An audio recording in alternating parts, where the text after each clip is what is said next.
So I'm on my way to my 12 step. It is a Celebrate Recovery 12 step, which means it's a Christ centered 12 step program. And not to downplay non Christian 12 step or recovery programs, but when you talk about things like higher power, if you don't have God in there, if you don't have Christ in there, it doesn't.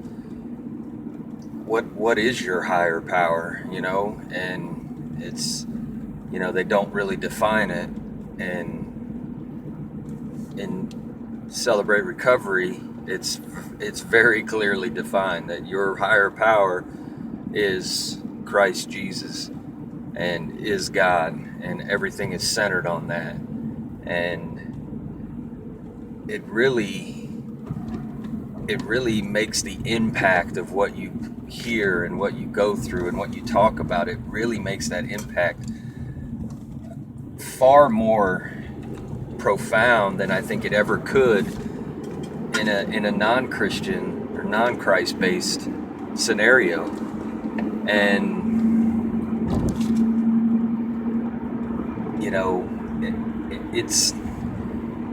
it's really hard sometimes,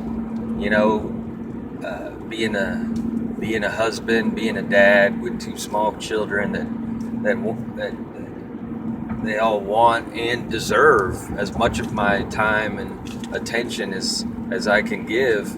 It's really hard to walk away, but I really look forward to these Tuesday nights where I can really talk about stuff that I would never otherwise talk about.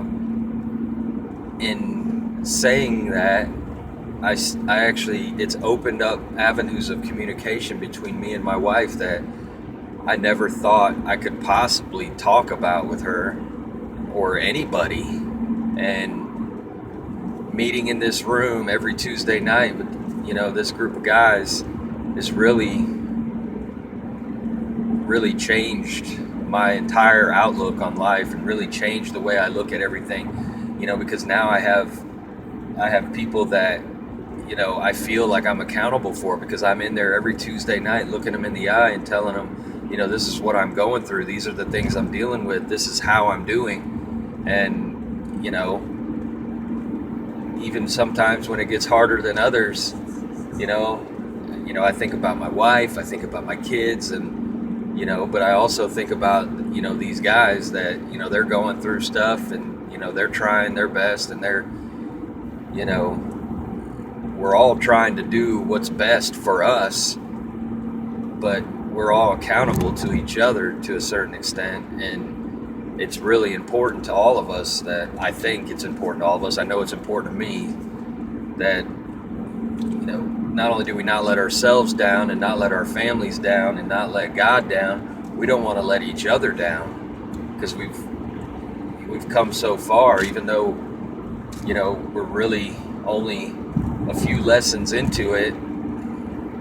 We've bonded so much, we've talked about so much, and it's an awesome experience. And to work through some of these things, but work through them with people that, that care about you, because you have a common goal and you have a common belief. And,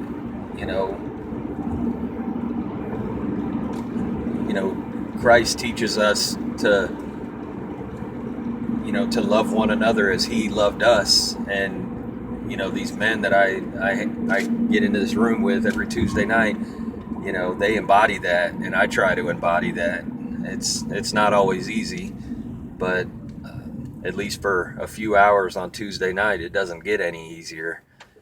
And you would think, talking about the things that have affected you the most in a negative way, you would think talking about those things, it would be a downer. You'd be run down by it. You wouldn't be looking forward to it. You'd be trying to figure out how to get out of it. And it's the exact opposite. you're actually looking forward to it. You want to do it. You want to be there. You can't wait to go. You find yourself looking at the clock, counting the minutes, and that is pure and simple because it is Christ-centered. Christ calls you into there. He wants you to be in there. He wants you to talk about this stuff. He wants you to put it out into the light. He does not want you to keep it inside. And that is such a, growing up the way I grew up, you were taught, deal with it, push it down, compartmentalize it, deal with it, just don't talk about it. It's your problems are your problems. They're not everybody else's problems. And CR and Christ in general is totally the opposite of that. He does not want you to keep it down. He already knows it. He just wants you to put a light on it, because it is amazing that when a light is put on these things, no matter how small they may seem, the effect they have on you just almost immediately just evaporates, because you are giving it that power over you by hiding it, by keeping it inside, by trying to deal with it yourself, by turning inward instead of turning to Him. And you learn very quickly the difference between when you try to do it yourself and when you do it with God. And when you do it with God, it is, I'm not saying it's always easy, but the outcome is assured. And when you try to do it yourself, the outcome is most certainly not assured. It is totally up in the air. Anything could happen. But when you give it to God, when you admit that it's too big for you and you hand it over, He takes it, and He doesn't want to give it back. The only way you get it back is if you take it back. And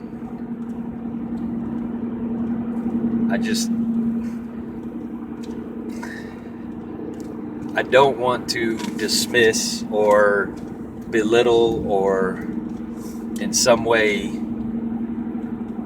in any way, diminish anybody that goes to a non-Christ-centered recovery program.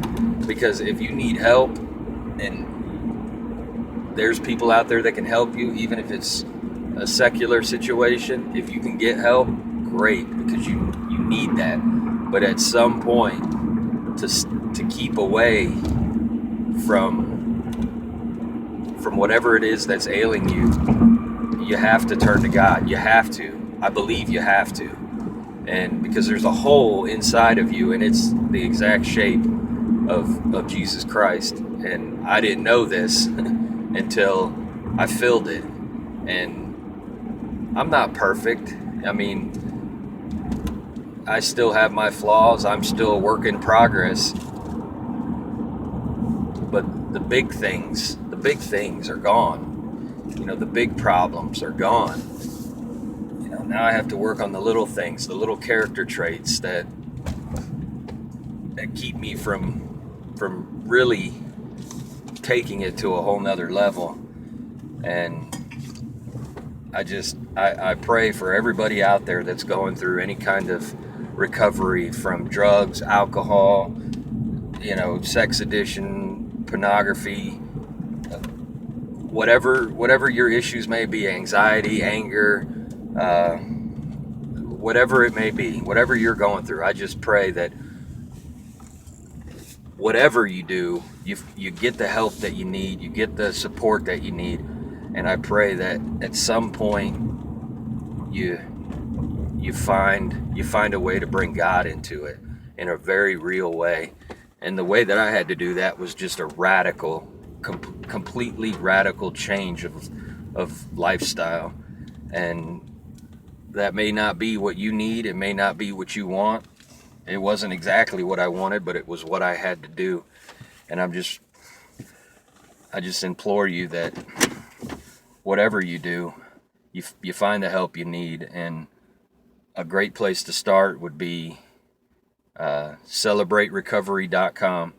There are meetings almost every night of the week, no matter where you are. I live in a small town in Midwest America, and if I needed to, I could go to a meeting every single night of the week. And there's always one available. So wherever you are, I know there's got to be one close.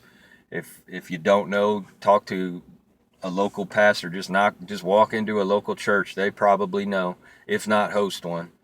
And it's whatever you do, get the help that you need. Talk to somebody, because whatever it is that you're having an issue with, whatever hurt, hang up, or habit you have an issue with, it's gonna eat you alive from the inside out. And God doesn't promise that your life is gonna be easy, but it's not our life here that really matters. It's the life that we're going to. But that being said, while you're here, you need to live the life that God intended, and that's what I'm trying to do. And that's why I'm at this church every Tuesday night going through this with these guys, because I need to deal with these things, and I need to see other people's victories from the things that they're dealing with, and those are the things that give me hope. And